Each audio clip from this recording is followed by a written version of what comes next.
రాధా ఈ software computer channel అండి. ఈరోజు నేను చెప్పే టాపిక్ ఏంటంటే, నార్మల్గా మనము ఇంగ్లీష్ టైప్ చేస్తాం కదండి, ఆల్ఫాబెట్స్ అంటాం కదా. ఆల్ఫాబెట్స్ అంటే ఏ నుంచి జెడ్ వరకు ఉంటే మనం ఆల్ఫాబెట్స్ అంటాం, అంటే ఏబిసిడి అవి లెటర్స్ అనమాట. కంప్యూటర్లో ఏంటంటే క్యారెక్టర్స్ అంటాం అనమాట. ఆ గ్రూప్ ఆఫ్ క్యారెక్టర్స్ని కంప్యూటర్లో పారాగ్రాఫ్ అంటాము. అంటే కొన్ని పారాగ్రాఫ్లన్నీ కలిపేసేసి ఆ పారాగ్రాఫ్కి ఎంతెంత గ్యాప్ ఉండాలి, ఆ పారాగ్రాఫ్ లెఫ్ట్ అలైన్మెంట్ అంటే ఏంటి, రైట్ అలైన్మెంట్ అంటే ఏంటి, సెంట్రల్ అలైన్మెంట్ అంటే ఏంటి, ఇవి ఉంటాయండి. ఒకసారి చెప్తాను, జాగ్రత్తగా చూడండి. ఎంఎస్ వర్డ్లో పారాగ్రాఫ్ గురించి చెప్తాను చూడండి. ఇక్కడ ఇవ్వండి ఈ పారాగ్రాఫ్ అంటే ఏంటంటే, మనం టైప్ చేసిన మ్యాటర్ ఉంటుంది కదండి, లైన్లో మనం పారాగ్రాఫ్ లాగా మనం చేసుకోవాలి కాబట్టి, నేను మీకు చూపించాలి కాబట్టి నేను ఇక్కడ ఒక పారాగ్రాఫ్ అనేది టైప్ చేస్తున్నాను చూడండి. ఇది ఒక షార్ట్ కట్ అండి. ఈక్వల్ టు ర్యాండ్ ఆఫ్ అని బ్రాకెట్లో మనకి ఎన్ని పారాగ్రాఫ్స్ కావాలి, ఎన్ని లైన్స్ కావాలి, నాకు 5 రావాలి పారాగ్రాఫ్స్. ఒక్కొక్క సెంటెన్సెస్ ఉన్నది 5,1. ఇదిగోండి 5 పారాగ్రాఫ్స్ వచ్చాయి కదా. చిన్న సైజు ఉన్నాయి, కొంచెం ఫాంట్ ఇంక్రీజ్ చేసుకున్నాను, ఫాంట్ పెంచుకున్నాను. ఓకేనా? ఇప్పుడు నేను మీకు ఇక్కడ చూపిస్తాను చూడండి. ఇవి వచ్చి పారాగ్రాఫ్స్ అంటే, ఇప్పుడు చూడండి 5 పారాగ్రాఫ్స్ వచ్చాయి. ఒక్కొక్క పారాగ్రాఫ్కి ఒక్కొక్క బుల్లెట్ వస్తుంది అనమాట. దాన్ని బుల్లెట్స్ అంటాం. బుల్లెట్స్ అంటే అదిగోండి అలా సింబల్స్ ఉంటాయి అన్నమాట ప్రతి పారాగ్రాఫ్లో. ఇప్పుడు మళ్ళీ మీరు లాస్ట్లో ఎంటర్ కొట్టారనుకోండి, అది సింబల్ కంటిన్యూ అవుతుంది అనమాట. అట్లా మనం నెక్స్ట్ ఇంకోటి రావాలి అంటే అలా.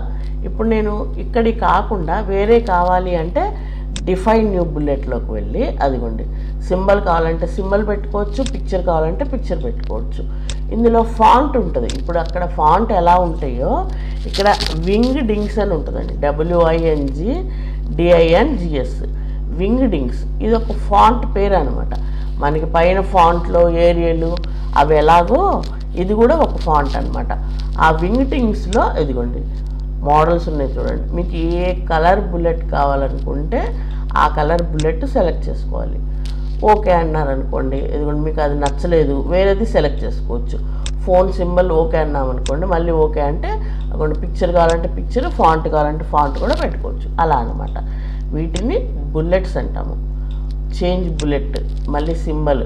ఇక్కడ సింబల్ అనే పేరుతో కూడా ఉంటాయి. వింగ్డింగ్స్ దగ్గర సింబల్ అనే పేరు కూడా టైప్ చేసుకొని చూసుకోండి ఒకసారి. సింబల్లో ఉంటాయి, వింగ్డింగ్స్లో ఉంటాయి. నేను వింగ్డింగ్స్ ఒకటే చూపించాను. అదిగోండి పిక్చర్ కావాలంటే పిక్చర్, ఫాంట్ కావాలంటే ఫాంట్, అందులో సెలెక్ట్ చేసుకోవచ్చు. ఇది బుల్లెట్స్ అన్నమాట. ఓకేనా? ఇప్పుడు నెంబర్స్ అంటే ఇదే బుల్లెట్స్ ఇలాగే కాకుండా నెంబర్స్ మోడల్లో రావాలనుకోండి, ఏది చేయాలన్నా సెలెక్ట్ చేయాలి. ఒకవేళ సెలెక్ట్ చేయలేదనుకోండి, మనం ఎక్కడైతే కర్సర్ ఉంటుందో అక్కడ మీకు నెంబర్ అయితే నెంబర్ వస్తుంది అనమాట, బుల్లెట్ అయితే బుల్లెట్ వస్తుంది అనమాట. అలాగా మీకు నెంబర్లో ఏమేమి ఉంటాయి, 1 2 3 ఉంటాయి. 1 తర్వాత బ్రాకెట్ ఉంటాయి, క్యాపిటల్ ABCDలు ఉంటాయి, స్మాల్ ABCDలు ఉంటాయి. అట్లా అనమాట.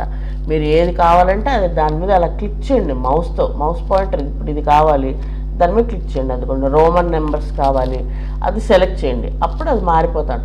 మీరు చేంజ్ చేయకపోయినా అదిగోండి మౌస్ అలా తిప్పుతూ ఉంటే ఆ నెంబర్స్ అలా కదులుతూ ఉంటుంది చూడండి. అంటే ఏంటి, మీకు అది సెలెక్ట్ చేసుకుంటే అలా వస్తుంది అనేది. కొన్ని క్యాపిటల్ ABCDలు వచ్చాయి మనకి ఇప్పుడు ఇక్కడ. అలా అనమాట. మీకు ఏది కావాలంటే అది. ఇప్పుడు ఇక్కడ ఏంటంటే మల్టీ లెవెల్ లిస్ట్ అంటే ఇక్కడ పాయింట్లో మళ్ళీ పాయింట్స్ రావాలి. ఇప్పుడు ఇదిగోండి ఇక్కడ నేను కర్సర్ ఇక్కడ పెట్టాను, ఎంటర్ కొడితే ఏమైందంటే మధ్యలో B అనేది ఎంటర్ అవుతుంది. ఇదిగోండి ఇప్పుడు లాస్ట్లో పెట్టాను కర్సర్, ఇన్సర్షన్ పాయింట్. ఇప్పుడు నేను ఎంటర్ కొడితే ఏమవుతుంది, ఇదిగోండి ఇప్పుడు సెలెక్ట్ చేశా. ఇప్పుడు ఎంటర్ కొట్టామనుకోండి, అవే ఇదిగోండి B వచ్చింది. కీబోర్డ్లో ట్యాబ్ కొట్టండి, అప్పుడు పాయింట్లో మళ్ళీ పాయింట్ వస్తుంది అనమాట. అట్లా ఒక్కొక్కసారి మనకి ఏంటంటే మల్టీ లెవెల్గా కొన్ని బుల్లెట్స్ కావాల్సి వస్తుంది. పాయింట్లో మళ్ళీ పాయింట్లు క్వశ్చన్ పేపర్స్ చేసేటప్పుడు అలా అనమాట. వెనక్కి రావాలనుకోండి మళ్ళీ షిఫ్ట్ ట్యాబ్ అనాలి. అలా ఎంటర్ కొడితేనేమో అదే నెంబర్ కానీ ట్యాబ్ కానీ కంటిన్యూ అవుతుంది. అదే షిఫ్ట్ ట్యాబ్ అన్నారనుకోండి వెనక్కి వస్తుంది అనమాట. ఇప్పుడు అదే నెంబర్ రావాలి, ఇదిగోండి పైన నెంబర్స్ కావాలి, ఇలా అయినా సెలెక్ట్ చేసుకొని ఆ నెంబర్ కావాలంటే అదిగోండి అది పెట్టుకోవచ్చు. అట్లా అనమాట. ఇప్పుడు ఇది సెలెక్ట్ చేసుకొని మార్చుకోవాలనుకోండి, రైట్ క్లిక్ చేసుకొని అయినా అదిగోండి మౌస్ మీద రైట్ క్లిక్ చేసినా చూసుకోవచ్చు, ఇక్కడైనా చూసుకోవచ్చు.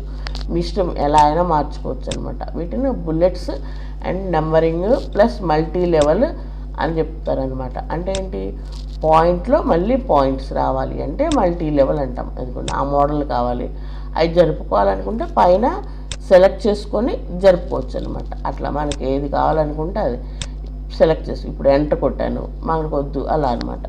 అది ఇప్పుడు నేను సార్టింగ్ చూపిస్తున్నాను.